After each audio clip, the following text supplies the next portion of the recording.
No. Because you say, well, you're earning a 10% return here.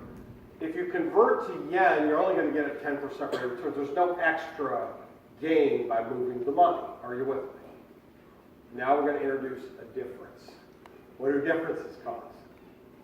Movement. Here we go. Let's say at the old exchange rate, we have dollar to yen, and this is the rate of return on your money, on your investment. Let's say, and of course would never be this, but let's just say the Bank of Japan, the central bank, raises the interest rate to 20%. That would be like yen devastation. But let's just say in real terms, after you adjust for inflation risk. Okay, so you say, well, same risk ratios in yen, you can earn 20% on your dollars over in Japan in yen, you can earn 10% on your dollars here. Where are you putting every penny for CCOs? Got to be put in Japan. There's an extra residual out there. There's this extra 10% dangling saying, come get me, get yen, you get me, you can invest in the Nikkei, Japanese bonds, stocks, and so forth. So the supply of dollars, again, just like before, is going to shift to the right. This is dollars in Japan.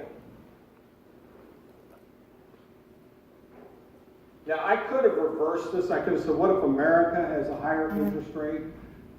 What would happen then?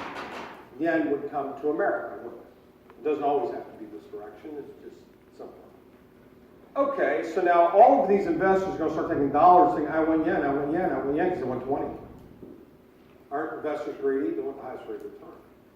What's that going to cause again? No, the surplus. Here we go. When you have a surplus, which way is the price going?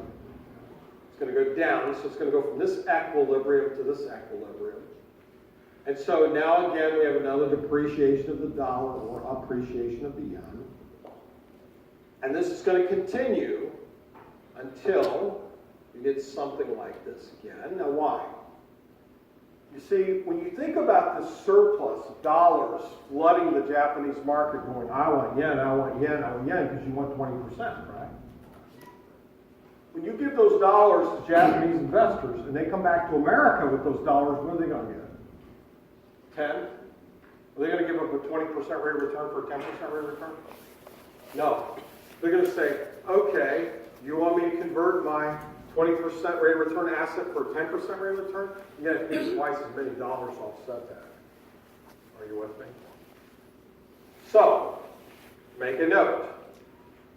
It is not the interest rate that is changing. It is not the interest rate that is changing. It is the exchange rate that is changing to neutralize the differences in interest rates. It is not the real interest rate that's changing. It is the exchange rate that is adjusting or changing to neutralize the differences in the real interest rate. See, the y-axis is the exchange rate.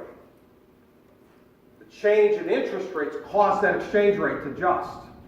Notice, once it's made that new equilibrium adjustment, do you have any reason to put your money over there?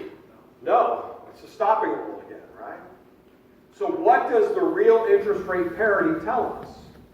Countries that have higher rates of return, all other things being equal, ceteris paribus, then their trading partners attract money to their country because people want to get the higher rate of return.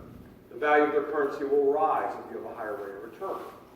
If your country has lower rates of return because of risk and other variables, guess what's going to happen? The value of your currency is going to collapse because fewer are going to want to invest in that country. And